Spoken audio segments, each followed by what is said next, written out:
Hey guys, it's Pony here. This is how I use Deadlock to kill people in ranked. In this clip, I want to show you probably my favorite Deadlock setup of all time, and especially the best one on Bind. It's really good at stopping any A short push. Basically, you place one sensor on the edge of the box here, and one ceiling trip on the TP. And yes, they've finally fixed it, so you can actually place it there pre-round. The reason I place the trip on the box here is basically so that if they decide to route towards default instead of going lamps, they will basically get stunned. Meaning that I can peek off of the ceiling trip that's going to stun anybody routing towards lamps, which basically allows me to peek into two enemies who will likely be stunned because they have to route one of the two ways, right? So yeah.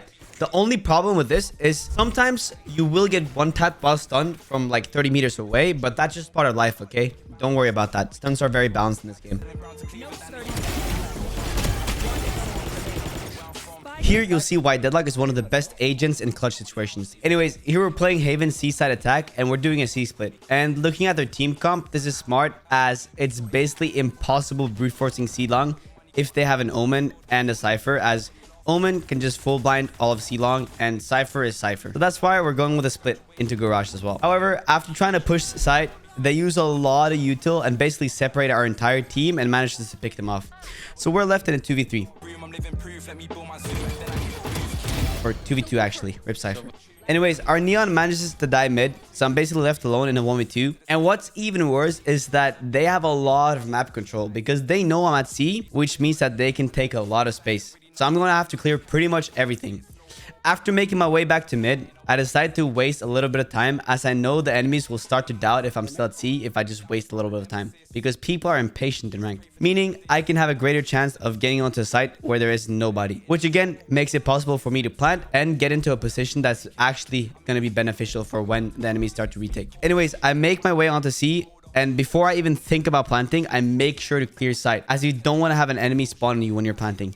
This is very important and really important just in general to do with any agent. I also make sure to wall CT and Sonic Sense the Garage just to give me some extra time to plant and get into a better position. And this is kind of what I mean with like Deadlock being insane at clutches. You can create a lot of time and like room for yourself to play in. After planting, I hear the enemy destroying my wall, and since I have my ult, you know what I'm gonna do. After kidnapping Breach, the Sova is of course desperate to save his teammate.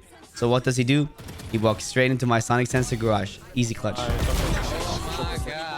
People always ask me, how do you stay so focused while streaming, talking to chat, and listening to music and stuff? And well, for the past 7 days, I've been testing out something called Magic Mind, which is basically like a mental performance like drink you do when you have your morning coffee or something like I'm doing in this video here. It has different ingredients that all work together to help your focus and your mind be more sharp. Like for example, it has ashwagandha, lion's mane, and L-theanine you guys have probably heard of, which all help your focus. It also helps reduce like the jitteriness of caffeine, which could be good because sometimes in comp you can get a little bit shaky and a little bit stressed, so that might be good. And well, for the past 7 days, I've been noticing exactly that. I've been drinking this every single day for the past week, and so far so good. I've been playing a little bit better in comp, but one thing that I've noticed the most is I'm a lot less like stressed in 1v1 clutch situations and stuff like that, which is really important. All the ingredients have over 200 different scientific studies on them, so you know it's legit. And they also have like a whole scientific advisory board to make sure that every ingredient is good. So they cooked us something good. And they also ship to over 65 different countries. So if you want to check them out and boost your focus a little bit, you can use my code ADAMBONY20, which will get you either 48% off a subscription or 20% off a one-time purchase. Now back to the video. In this clip, you'll see why Deadlock is really good at retakes, especially on Lotus. Anyways, here I'm playing Lotus Defense, and one of the things about this map that I hate is everyone here thinks that they can just say a Sentinel has to play a certain side because they think they're always in the right, which is obviously not true. The most important part of a Sentinel's playstyle is unpredictability. So if you want to play a side, tell your team I want to play this side. Also, in my humble opinion, A side is the best side for this map just because of the tree trap play that you can do, which is really broken, which I'll probably have a clip about later in this video, so make sure to stick around for that. Anyways, I play B here because I wanted to wall B early since our team is not able to stand still for 15 seconds and hold the side and like see if anybody lurks. So that's why I do it. After walling B, I hear the entire French military go C, and this is where Deadlock really shines, especially if she has her ult. The enemy is planning for C mound, and as you know, if they get spiked down, this is going to be horrible to try to retake, and defuse as map design in Valorant is really balanced. So I ult it. And a tip, if you want to do the same ult as me, try to aim it slightly lower down so it actually hits all of this corner, because what I did here is I aimed it a little bit down so that the whole like sphere of the radius will actually hit it. After ulting the plant, I throw my granite backside, which is honestly really good for retakes, so make sure to do that. And then we just have to push out and take space.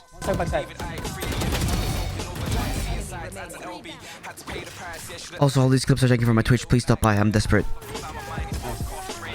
Every time someone asks me for a tip on Deadlock, I tell them this: adapt your setups to what your opponents are doing. And when I play Sunset, this is one of the most important things I do. Of course, it's important in other maps, but I think Sunset is the most important one. So yeah. Anyways, here you can see by their team comp that they have not one, but 2 dive duelists. Now, why is this important? Well, it tells me that they're likely going to go fast dive onto site. So how do we change our setup to deal with this? Well, I would have placed my sonic sensors deep onto site like this, but since I only have one, I found it was just better to use it on market. However, what I do though is I place my wall a lot deeper than I normally do and ask for smoke. Placing the wall deep like this is really good for stopping the enemies, as the enemies will have to walk onto site to break it. Since it's smoked off, right? It's kind of hard to hit the wall when it's smoked off. And the duelists who dive in will end up hitting the wall, or even better, dash or satchel over the wall and be separated from their entire team, which leads to a really easy side hold for us. So yeah, after dealing with the Jet and Clove, I know there's still someone behind the box B main, so I deadlocked them.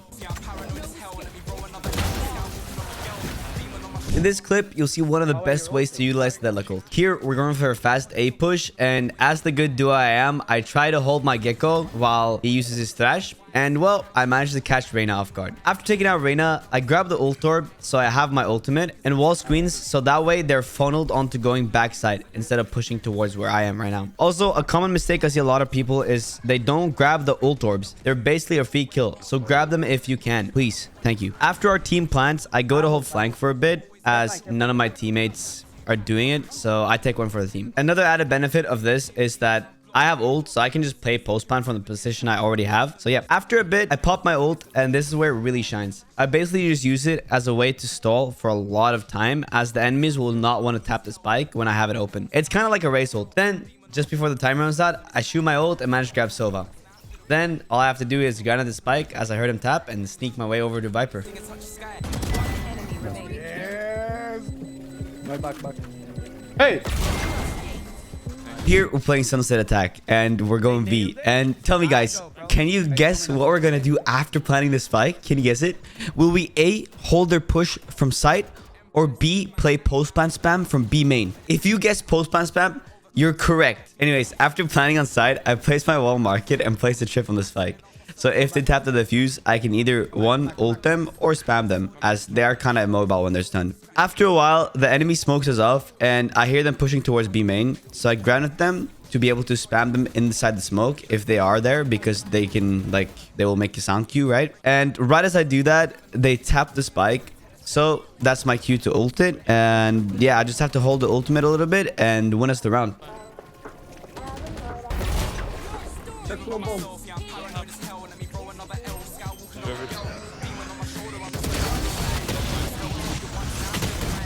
One tap. Nice one tap, bro. In this clip here, we're playing Ascent, and originally we're gonna do an A split, but it's ranked, so sometimes that doesn't work out. So we just decide to rush B as one does. After taking side, I do a wall that I honestly don't do a lot, but I wanted to test something out, and well, that is to wall lane and basically just try to funnel them into stairs into my sonic sensor. So I place a sensor at the end of stairs and one on lane in case they break the wall. But what I've found out, surprisingly, is that the wall actually funnels them to stairs, even in high elo. Who would have guessed? So yeah, then I just have to peek off the sensor and take them out.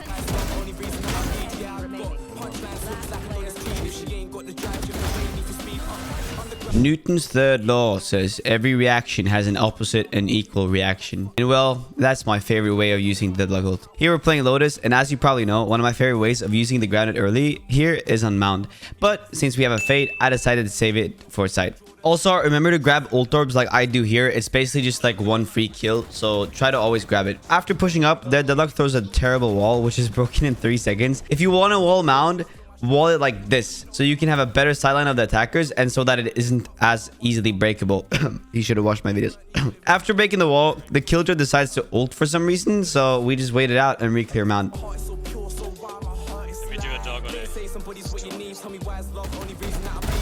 After taking our race, I granite backside just to give us like a little bit more space to play with so they can't push up on us pushing up. And I wall waterfall like I always do. Then our Fade pushes onto side without holding his weapon out for some reason, even though like we haven't cleared all of it. So I have to trade him. If you're taking space where you're not sure if an enemy is, please hold out your weapon. I see so many people die from this. Then after clearing side, I place a trip for CT so I can plant safely. And here comes Newton's third law. Breach ults, and to stop them from pushing off of it, I pop my ultimate as an opposite reaction to his ult. This gives us time and space and is really good as it basically counters a 9-point ultimate. Then after basically cancelling the ult, I just play time and win. So yeah, if you have the option to and you see that Breach has their ult, try to hold it until they're going to try to retake, because they'll get scared because they don't want to get cocooned. And yeah, basically just counter it.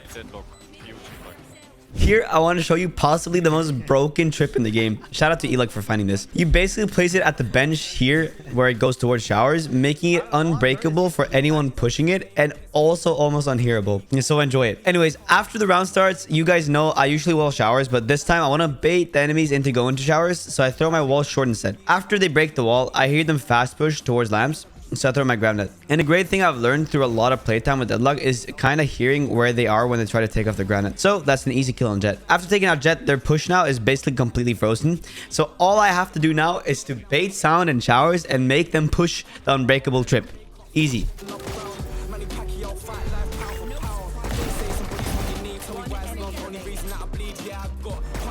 Oh, I'm so good. I'm so good, bro. Oh, that trip is so broken.